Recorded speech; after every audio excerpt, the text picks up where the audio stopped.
오늘 세 번째 초대 손님은요, 김용민 더불어민주당 의원입니다. 안녕하세요. 안녕하십니까, 김용민입니다. 자, 의원님. 네. 또 변호사시고 여당 의원이시니까 최근에 또 야당입니다. 죄송합니다. 야당. 네, 마음이 아프네요. 마음이 아프시니까 0.7% 차이만 극복했으면 여당 계속 여당 의원이셨을 텐데. 네. 네. 알겠습니다. 저 최근에 중요한 판결들이 좀 있어서 네. 그 부분부터 좀 짚어보죠. 저희가 뭐 법조 시간이 아니니까 구체적인 내용보다는 전반적으로 어제 이제 김용 민주연구원 부원장 이 정치자금법 위반 혐의 대장동과 관련해서 네. 이게 이제 유죄가 나왔어요. 네, 징역 그렇죠. 5년의 법정 구속. 네. 이거 어떻게 보십니까? 글쎄요, 이제 뭐 결론적으로는 저는 항소심 남아 있으니까 좀 더 판결을 지켜봐야 된다는 입장이긴 한데, 예. 저도 이제 변호사 때 유사한 사안들을 많이 했는데 결국에 진술 증거가 핵심 증거이면서 예. 거의 유일한 증거일 가능성이 높거든요. 뭐 지금 유동규 전 본부장의 진술의 신빙성을 법원이 네. 인정해 줬잖아요. 그렇죠. 그래서 그 진술 증거의 신빙성을 판단하는 것은 판사들마다 예. 법관마다 다 다르게 볼 수 있는 영역이라서 뭐 그럴 수는 있죠. 예, 그 부분은 항소심에서 좀 다시 충분히 잘 다퉈볼 만한 사안이다. 저는 예. 뭐 일단 그렇게 보고 있습니다. 그런데 의원님 뭐 법적으로야 뭐 무죄 추정의 원칙이 있고 아직 항소심 또 이거 뭐 네. 대법원까지 갈 거니까 확정된 건 아닌데 어쨌든 김용 부원장이라는 사람은 이재명 대표가 내 측근이다라고 얘기를 했던 사람이고 당시 대선 경선 때 아마 캠프 총괄 부본부장을 지냈는데 그 상태에서 불법 정치자금 6억 정도 받은 게 인정이 됐거든요. 아직 그게 뭐 어떻게 쓰였는지 사용처가 밝혀진 건 아닌데 어찌됐건 그렇다고 하면 이재명 대표가 어느 정도 여기에 대해서 뭔가 언급은 좀 있어야 되는 거 아닐까요? 법적 책임을 따라서 정치적 책임에서는 좀 자유롭지 않을 수도 있을 것 같아서요. 글쎄요. 뭐 아까도 말씀드린 것처럼 아직 뭐 1심 판결이고 그리고 유동규의 진술의 신빙성에 대해서는 이재명 대표 재판이나 다른 재판에서도 여전히 다 터지고 있는 사안이라서 예. 여기에 대해서 뭐 쉽게 언급하기는 쉽지는 않을 것 같다는 생각은 일단 들어요. 예. 저는 오히려 반대로 지금 우리 윤 대통령의 예. 장모께서 확정됐잖아요. 확정됐고 실형 예. 선고됐고 확정됐는데 거기에 대해서 아직 사과를 안 하셨어요. 확정된 사안인데도. 아 그래요? 예. 예, 그래서 그런 것들이 좀 먼저 질문이 돼야 되는 거 아닐까라는 생각도 살짝 해봅니다. 근데 의원님 좀 다른 거 아니에요? 왜냐면 네. 장모님은 윤석열 대통령의 장모님은 아니, 왜냐하면 대통령하고 상관없는 개인 아니죠. 일인 거고 이거는 어쨌든 그 대선 경선 캠프에서 있었던 일인데 경선 캠프 최고 책임자는 후보잖아요. 아니 그러니까. 윤석열 대통령이 없지 않은 게요. 그 후보 시절에 우리 장모는 누구한테 10원 한 장 피해주지 않았다라고 허위 진술을 해버린 거예요. 이거는 그래요? 어떻게 보면 선거법 위반의 논란이 있는 거거든요. 예. 동일한 잣대로 이재명 대표도 그런 말을 했다고 해서 지금 선거법 위반으로 기소가 됐지 않습니까? 그러니까 대통령도 사실 선거법 위반의 논란이 바로 될 수 있는 중요한 사안이었단 근데 말이죠. 의원님 제가 보니까 그 문제는 후보가 당시에 윤석열 후보가 직접 얘기한 게 아니라 정진석 의원이 내가 들었다 이렇게 전원으로 네. 전하고 나중에 철회한 부분이어가지고. 그렇습니까? 예. 그건 제가 알기로는 그 뒤로도 윤석열 대통령 당시 후보가 했다라는 것들은 계속 여기저기 언론에 나왔던 걸로 기억해서 아무튼 말씀하신 예. 취지는 예. 네, 우리 이재명 당대표가 어떤 정치적인 책임을 져야 되는 거 아니냐라는 뭐 말씀이신 것 뭔가 같은데 거기에 대한 좀 언급이나 이런 부분도 좀 있어야 되지 않을까 해서요. 글쎄요, 뭐 어제도 뭐 아직 법원의 판결이 더 있다라는 정도의 언급은 했던 걸로 기억하는데요. 예. 뭐 같은 맥락이라고 봅니다. 이게 확정이 됐다라고 하면 예. 그 판결을 인정할지 말지의 문제와 상관없이 정치적인 어떤 저는 뭐 입장을 표명해야 된다고 생각하는데 아직 네. 1심 단계이고 더 중요한 건 또 그 유사한 사안으로 재판을 받고 있는 분이시기 때문에 예. 여기 입장을 내는 게 뭐 잘 아시지 않습니까? 예. 자기한테 불리한 진술을 강요하기 어려운 예. 상황이다 저는 이렇게 예. 보고 있어요. 그런데요, 의원님 네, 어쨌든 지금 이재명 대표는 계속 재판 받으러 다녀야 되잖아요. 그렇죠. 거기다가 어쨌든 유동규 재판부 좀 다르지만 유동규 전 본부장의 진술의 신빙성을 네. 현 재판부 인정해 버려서 네. 언론의 분석은 다른 재판에서도 좀 불리할 수도 있다. 뭐 이런 얘기 나오던데 어제 제가 이낙연 전 대표 인터뷰했거든요. 네. 이낙연 전 대표 이렇게 얘기하시더라고요. 당장 일주일에 몇 번씩 법원에 가는데 이런 상태로 총선을 치를 수 있을까? 당에서 중지를 모아서 결단해야 된다. 네. 이런 얘기 어제 하셨던데 어떻게 보십니까? 네, 저도 뭐 듣긴 했는데요. 예. 일단 이낙연 대표는 우리 민주당의 큰 어르신이세요. 예. 네, 당에 좀 애정을 갖고 좋은 조언들을 해주셨으면 좋겠지. 예. 이렇게 막 당을 흔드는 것처럼 이렇게 말씀하시는 것은 지금 좀 부적절하지 않을까 이런 생각이 먼저 들어요. 아, 흔드는 발언이다. 예. 예. 그리고 뭐 잘 아시는 것처럼 지난번 강서구청장 보궐선거 때도 이재명 대표 재판 받으러 다녔고 또 그 당시 당직 중이어서 회복 중이어서 예. 선거에 뭐 직접적으로 이렇게 나와서 유세 현장을 돌거나 하기는 어려웠거든요. 예. 그래도 저희가 굉장히 큰 표차로 이겼습니다. 그래서 물론 이제 선거 때 당대표의 역할이 굉장히 중요하긴 하지만 뭐 재판을 받으러 다니기 때문에 선거를 우리가 치르기 어렵다, 못한다 이렇게 볼 사안은 아니라고 보고 예. 특히나 지금 이재명 대표에 대한 재판이 먼저 어제 김용 판결이 1심 판결이 있어서 약간 뭐 불리한 것처럼 뭐 비춰지는 현상은 있긴 하지만 예. 그래도 상당수의 국민들은 정치 탄압이고 정치 보복이다. 검찰의 수사를 신뢰하기 어렵다라는 것들 그리고 게다가 이재명 대표에 대한 구속영장이 기각이 됐단 말이죠. 네. 그래서 이런 상황들을 보면은 국민들께서도 이재명 대표가 재판을 받으러 다니는 모습 자체가 총선에 그렇게 불리한 상황은 아닐 거다. 오히려 이 정권의 무도함이 예.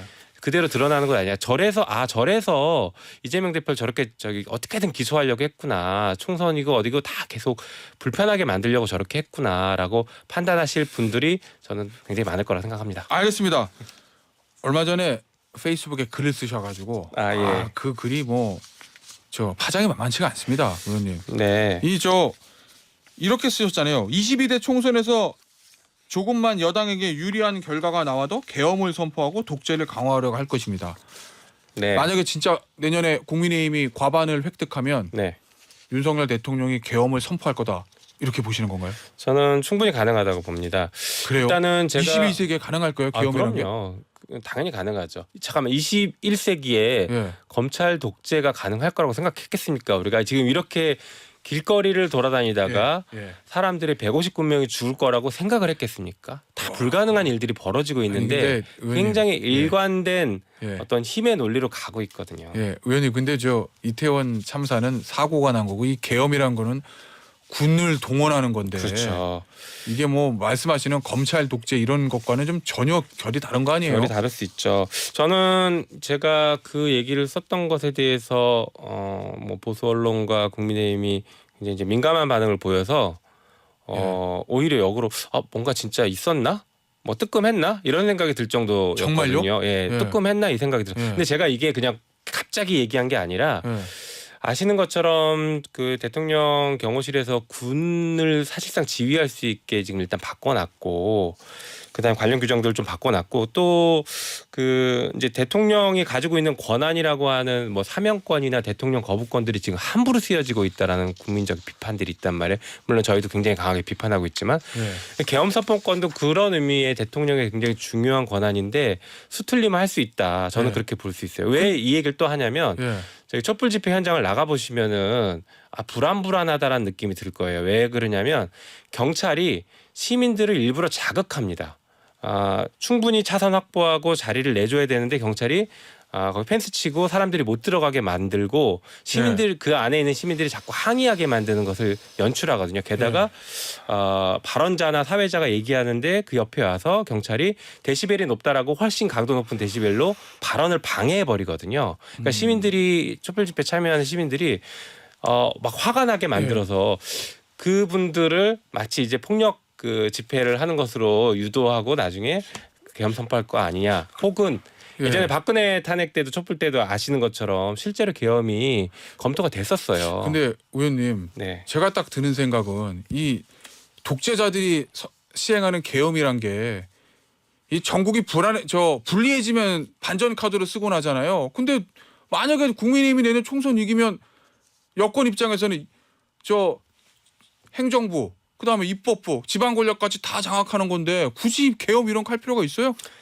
충분히 가능하다고 보죠. 왜냐하면 그래요? 네 국민들께서 지금도 윤석열 정권 심판론이 굉장히 높은데 만약에 선거 결과가 그렇게 나왔다라고 하면 촛불 광장에 더 많은 분들이 나올 거야. 이제는 도저히 안 되겠구나. 국민 직접 나서야겠다. 잠깐 그 얘기는 저는 이 생각이 여권이 만약에 총선에서 승리하면 아니요, 저는 승리라고 하지 않았고요. 예. 조금이라도 유리하면인데 예. 그 의미는 뭐냐면 민주당이 단독으로 과반을 얻지 못할 경우에는 계엄을 국회에서 동의해서 계엄을 중단시킬 수가 없을 수 있다는 얘기를 하는 거예요. 그러니까 그 국힘이 단독 과반을 얻는다는 의미가 아니라 그러니까 단독 과반이 아니더라도 예. 의원님 말씀은 국민의힘이 유리한 총선 결과가 나오면 그거를 반대하는 견딜 수 없는 시민들이 촛불을 들고 거리로 나올 거고 아니, 그걸 막기 위해서 아까 그렇게 말씀하시지 선거 않았어요? 결과에 직접적으로 국민들이 뛰쳐나가진 않겠죠. 예. 선거 결과는 결과인데 예. 지금도 입법부는 그 민주당이 주도하고 있는데도 불구하고 정부가 정말 국민들 눈치 안 보고 마음대로 하고 있지 않습니까? 그러니까 예. 대통령 지지율이 저렇게 바닥인 것이고 이번에 엑스포도 보시면 아시는 것처럼 저렇게 일방통행하고 있지 않습니까? 그런데 입법부까지 유리한 결과가 나왔다라고 하면 이 정부가 무슨 짓을 할지는 눈에 빤히 보인다는 거예요. 예. 그런 상황에서 국민들이 참을 수 있겠냐는 얘기를 하는 겁니다. 알겠습니다. 제가 며칠 전에 김영진 의원, 저 네. 당대표 정무조정실장이 김영진 의원 인터뷰했을 때 제가 그 부분을 물었거든요. 계엄에 관한 얘기를. 그랬더니 김영진 의원 답입니다. 본인과 민주당과 나라에 어떤 도움이 될지 심사숙고하고 발언할 필요가 있다. 국민의 눈높이에 맞지 않으면 그에 대해 단호하게 조치하겠다는 당의 입장이다. 네. 이렇게 답변하셨던데. 네, 뭐 그분이 당을 대표하는 분은 아니니까 그분도 개인 입장인데, 예, 뭐 그렇겠죠. 이럴 수는 있습니다. 김건희 특검법을 제가 처음에 발의했을 때 당에서 뭐 그런 분들 포함해서 당에서 반대했어요. 예. 왜 또 혼란을 만드냐. 예. 바로 다음 달에 당론 발의했습니다. 예. 예, 저는 그 말씀을 드리고 싶어요. 제가 남들보다 조금 먼저 얘기할 수는 있어요. 예. 근데 그게 그 당시에는 듣기 불편할 수는 있지만 결과적으로 맞는 얘기들을 할 수 있다는 얘기입니다. 그리고 아까도 말씀드렸던 것처럼 추미애 전 대표도 당시에 예. 촛불 집회 때 계엄 얘기를 했고 실제 예. 계엄이 검토되고 있었어요. 근데 그때도 당에서는 야 계엄 너무 나간 거 아니야 이렇게 얘기했거든요. 그러니까 예. 저는 이거 실제 계엄을 검토 안 하고 있어서 차라리 제가 욕을 먹으면은 저는 국민적으로 차라리 다행이라고 생각해요. 근데 진짜 계엄을 검토하고 있는 상황이면 예. 제가 예방주사 놓은 겁니다. 그래요. 예. 의원님 마지막으로 하나만 질문을 드릴게요. 이 윤석열 정부의 독주를 막아야 되니까 표를 몰아주세요는 야당에서 항상 할 수 있는 얘기가 당연히 해야 되는 얘기 중에 하나인데 네. 계엄 선포할지 모르니까 표를 몰아주세요라는 얘기를 강성 지지층이 아닌 중도층 유권자들이 어떻게 반응할까요? 글쎄요, 저는 그것만으로 선거 치른다고 생각하지는 않습니다. 선거 치르는 게 그래요? 예. 되게 다양한 요소들이 있죠. 저는 그 중에 하나인 우리가 과반을 획득해야 되는 이유를 설명드렸던 거기 때문에 뭐 당연히 윤석열 정권의 심판론과 그 다음에 어떤 야권들의 반윤 연대 뭐 여러 가지 요소들이 그 민생을 살리기 위한 어떤 정책 대안 이런 것들이 이번 총선에서는 주요 이슈가 될 거라고 생각합니다. 알겠습니다. 자, 의원님 얼마 전에 하신 말씀 보니까 이 얘기 민주당이 승리하는 선거제도가 필요하다. 네. 야, 지금 민주당 이것 때문에 지금 아직 결론을 못 내고 있는데 선거제. 그렇죠. 네. 이거 어떤 의미이십니까? 민주당이 승리하는 선거제도란 거. 일단 민주당 내 선거제도와 관련해서 크게 세 가지 흐름이 있습니다. 예. 하나는 지금 그 뭐 위성정당 지금 그대로 가면서 준연동으로 가면서 위성정당을 만들지 말자라는 흐름과 이탄희 의원 중심으로 한 예. 다른 하나는 병립형으로 회귀해야 되는 거 아니냐라는 흐름. 그 이제 국민의힘도 그걸 네, 거들고 물론 있는 이제 거고. 거기에는 저기 그 권역별 비례가 포함되어 있는 거긴 그래요? 한데 마지막 흐름은 이제 비슷한 얘기긴 한데 예. 이 권역별 대표성들을 좀 권역별 비례로 확대하고 뭐 이중 등록이나 석패율제를 통해서 뭐라고 해야 될까 이 지역 균형 발전 이런 것들을 좀 같이 고려해야 된다. 지역주의 타파해야 된다. 이런 세 가지 흐름이 있어요. 근데 저는 그 흐름에서 여러 가지 원칙들이 있겠지만 제가 제시하는 원칙은 적어도 우리 당이 이기는 선거 구도로 가야 된다. 선거제도는 우리 당이 이기는 방향으로 설계를 해야 된다라는 원칙을 말씀드린 거고요. 얼마 전에 이재명 대표가 멋지게 지면 무슨 소용이냐 그 얘기 하셨는데 그거랑 괴를 같이 하는 겁니까? 뭐 그렇다고 봐야 될 것 같습니다. 그런데 사실 그 선거제도를 논의할 때 진짜 중요한 게 빠져 있어요. 뭐요? 뭐 국민들께서는 지금 선거제도보다 그래 당신들이 뽑혀서 뭘 할 건데 정말 우리 국민들을 제대로 대변할 수 있겠어? 라는 걸 궁금해하시는 거지. 누구한테 유리한 선거제도를 만들어서 어떻게 선거 치를 거냐. 이게 사실은 국민들은 큰 관심이 없으실 수도 있어요. 뽑혀서 뭐 할 거냐. 어떻게 할 거냐. 이거를 우리한테 보여줘라. 이게 저는 핵심이라고 보는데 선거제 논의를 하다 보니까 이 핵심이 자꾸 빠진다는 생각이 저는 자꾸 듭니다. 그래서 국민을 닮은 선거제도도 중요하지만 국민을 제대로 대변하는 선거제도가 훨씬 중요하다라고 저는 생각을 해요. 예. 그래서 대의제의 뭐 대표성을 제대로 보장할 수 있는 이런 선거제도를 만들어야 된다. 그리고 민주당이 승리할 수 있는 선거제도로 우리 당은 주장해야 된다. 그 두 가지 원칙을 좀 강하게 강조했던 겁니다. 그래서 그게 뭐예요? 그건 조금 더 논의를 해봐야 될 것 같아요. 저는 지금은 좀 열려 있다고 보고 있고요. 이게 그러니까 뭐 시뮬레이션 결과를 보면 병립형으로 가는 게 더 유리하다 아니다 뭐 예. 이런 얘기들은 나오지만 예. 정치 상황은 계속 변동하고 그렇죠. 예, 국민들의 지지나 여론의 흐름은 계속 변하기 때문에 지금 뭐가 옳다라고 단정 지을 수는 저는 없다고 봅니다. 다만 우리가 그런 원칙은 있어야 된다 이런 말씀을 드린 겁니다. 알겠습니다. 근데 이제 비명계 의원들 특히 이제 어제 이낙연 전 대표도 네. 그 얘기 하시던데 무엇보다도 승부와 관계없이 약속을 지키는 것이 국민들이 더 바라는 것일 거다. 네. 그래서 만약에 병립형으로 돌아가면 이 국민적인 비판에 직면하게 될 거다는 얘기들을 비명계 의원들 많이 하잖아요. 왜냐하면 이재명 대표가 병립형으로 회귀할 수도 있을 것 같은 좀 뉘앙스를 풍겨서. 네. 저는 그 뭐 비명계라고 이제 표현하는 그런 분들이랑 이낙연 대표가 그 말씀하신 게 되게 감사한데요. 예. 왜 그러냐면 우리가 그렇게 약속을 지키자라고 했는데 약속을 내팽개친 분들이라고 저는 생각해요. 어떤 누가요? 약속이냐? 비명계 의원이나 이낙연 네. 전 대표고요. 우리가 지난 대선과 총선 때 뭘 약속했습니까? 검찰개혁, 언론개혁 약속했거든요. 예. 정작 그분이 당대표일 때 검찰개혁, 언론개혁 손 놨습니다. 본인들이 한 약속이나 지켜라. 진짜 아까 제가 말씀드린 게 그거예요. 당신들이 뽑혀서 뭐 할 건지 보여주고 그 약속을 지켜라가 선거의 핵심입니다. 예. 민주주의 핵심이에요. 어허. 그런데 그걸 싹 빼놓고 예. 야 당선되면 우리가 알아서 할게 이게 아니라는 거죠. 그런데 선거의 룰에 대한 약속만 지켜라라는 것은 예. 이게 본질이 좀 약간 와전된 거 아닐까, 예. 변질된 게 아닐까 이런 생각이 듭니다. 뭘 할 건지가 핵심이라는 겁니다. 알겠습니다. 혹시 이낙연 전 대표가 신당 만들고 비명계 의원들이 탈당해서 하나의 새로운 세력을 형성할 가능성 네, 이런 걸 어느 정도 염두에 두고 계신가요? 저는 현재로는 없다고 보고 있고 없다고 그래요? 믿고 싶습니다. 아니, 믿고 싶으신 거야? 네. 당연히 그러시겠죠. 아까도 말씀드린 것처럼 우리 당의 큰 어른이고 민주당을 지켜왔던 분들이에요. 지금 네. 저희가 생각이 조금씩 달라서 그렇지 예. 다 민주당을 지켜왔던 분들이고 민주당을 사랑하는 분들이라서 그러지는 않을 거라고 생각합니다. 알겠습니다.